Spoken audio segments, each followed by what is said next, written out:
Hi everybody, I've made this video several times before and I've always managed to screw it up because I keep forgetting things. This video I want to make about the plague of 1918, and it's, the pandemic, the flu of 1918. People don't get flu these days. They get flu more than they get the term COVID. COVID, as an anthropologist, COVID is a very delicate and tricky and political subject. People don't understand COVID because this time last year there was no such thing. There was no such animal. And while some people are very quick on the uptake, other people take some time to go and analyze it and process it. And that's why I'm thinking some people don't understand COVID. And I'm talking about the word COVID, what it's derivative, what it's mean, and you can tell people from the get-go what it means and what it stands for, and they just don't get it. And they think it's just politics, it's those darn scientists. They don't understand that. You know what they do understand? They understand the word plague, because from the time they were knee-high to a grasshopper, they've been told about plague. They've been told about it in religious texts. They've been told about it. Preachers have, told them about it from the pulpits in church and in temple. People understand the ancient menace plague. Plague is a bad term. It's bad. It's evil. It's horrible. They understand plague. So I want you to think about maybe not, the people that don't understand COVID. COVID's not a thing. They understand plague. So maybe plague is a little bit of a better term to talk to those people about. It's a plague. It's a plague. Now, turning to the influenza of 1918. I've told the story before, but let me tell it again. My grandparents, they went through the influenza of 1918, and when I was a kid I asked them about it. My grandmother always kept a garden. My grandfather, basically they did the things and kept on doing the things after the pandemic that were pandemic related. I was a curious kid, so I asked my grandmother and my grandfather about the pandemic, and they went to school together, and they grew up together in the same school, the little one-room schoolhouse. And when the pandemic began in 1918, they noticed, every day, they said every day, I'm not sure if it was every day, but they said every day one less kid would show up to go to school, and whether or not they came back ever again, it was just random if they ever came back again. But they didn't go, kids wouldn't show up to school and they would be gone for the rest of the year because they came down with the influenza. Now, they told me that story, and I said, well, Grandma, didn't you get influenza? And she said, no, none of her side of her family got influenza because they lived on a farm, and they happened to live not just on a farm, they lived on a farm right outside of Camp Devens, which is now Fort Devens in Massachusetts. And Camp Devens at the time was one of the hubs that the soldiers were coming back from World War I. They were getting their final orders from their commanders or whatnot before they got discharged all over the United States. Well, Fort Devens was one of the hubs where the flu spread. So basically all of the soldiers got infected, then they got on the trains and on the coaches to go and spread out to go home wherever they were in the United States. And so they caught it and they spread it. And Camp Devens, Fort Devens, was a really big hub for, they ran out of beds. You've seen the pictures. They had huge indoor auditoriums where they converted to bed space for the sick and the ill.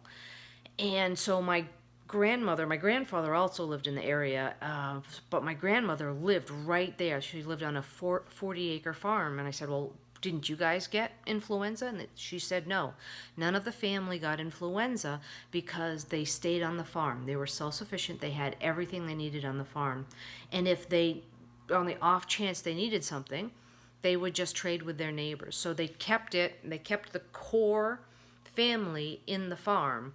And my grandmother didn't know this at the time, but my great grandparents kept them on the farm. They kept them isolated and insulated. They didn't have to go to the market for bread or for meat or for vegetables. They had everything they wanted on the farm.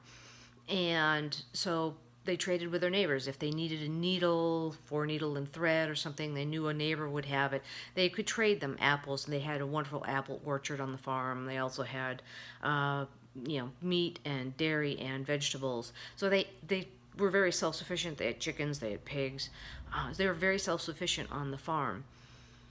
And my grandfather, on my mom's side, he got the flu. And the only thing he said to me about getting the flu is that he went to bed in the fall and he didn't wake up till spring. So he must have gotten sick. I can imagine that he must have gone into a coma or something. He said he woke up in the spring. So the flu really hit and really spiked in the fall, late October, early November. So I can understand he missed a few months there, and I'm very glad he made it, by the way. I'm very glad he made it. But there's also other things that my grandparents did, which I really didn't think of any of. I don't think any of it was weird at the time, because these were just my grandparents, and it must be how you live, and this is how they lived in the old days. But one of the things that my grandparents would do is, after they were finished work, they would come in, they would change clothes, and they would wash up right away. They would come in from the outside, they would, hi, and they would go right into the bathroom, and they'd wash their hands and face, or they'd take a quick shower, because I was born in the 60s. They had showers, but they would go wash up, and they would change from their work clothes or their outside clothes to their inside clothes. And I didn't think anything of it. I thought, well, my grandfather, he worked in the army, so of course he's going to take his uniform off when he gets home. Or my grandmother worked at Stowers in the middle of Clinton on High Street. And she came home and she got out of her work clothes and washed up and everything. But that was the first thing they did when they got home. I didn't think anything of it. But now it's starting to make sense. They didn't just come home and hang out in their clothes. They took their shoes off right away. They changed out of their clothes. They washed up. They washed their hands and their face. And washing was a big thing to them. Washing was a big thing to them. And so they washed up. You washed your hands before supper. It was very big hygiene. You washed up before bed. So hygiene was a big thing. And I'm just remembering that one of the things that, I used to do, I used to live with my grandparents for a while, for a summer. I used to live with my grandparents because my parents went off and wanted to tour Europe and Northern Europe and Finland. So we got to spend June, July, August, and into September one year with my grandparents. And I just remember in one of my pieces of clothing that my grandmother had was gloves. And it wasn't just gloves, it was the white ladies' gloves. And she just didn't just have one pair of white gloves. She had several pairs of white gloves. Some were, the wrists were shorter and some were more extended. And not only did she have that, her sisters had that too. So, and it wasn't, still kind of, when I was little, it was kind of like an option of if they were going to wear their gloves to church or wear their gloves out. And white gloves, you touch anything dirty and it shows up immediately on the gloves. And I always wondered, why would you bother wearing gloves? I mean, I can see wearing gloves in the winter, but these were kind of like summer and very thin gloves. And it was just a thing. And she had gloves. And I couldn't figure it out. And now it makes sense. And it makes sense more and more that I think about it. They took off their shoes when they, got in. They changed their clothes. They washed up. They wore gloves. At least the women wore gloves. They protected themselves against the cold. They did things to proactively. Um, my grandparents, yeah, they went to this. My grandparents, when I was a kid, yeah, they went to the store.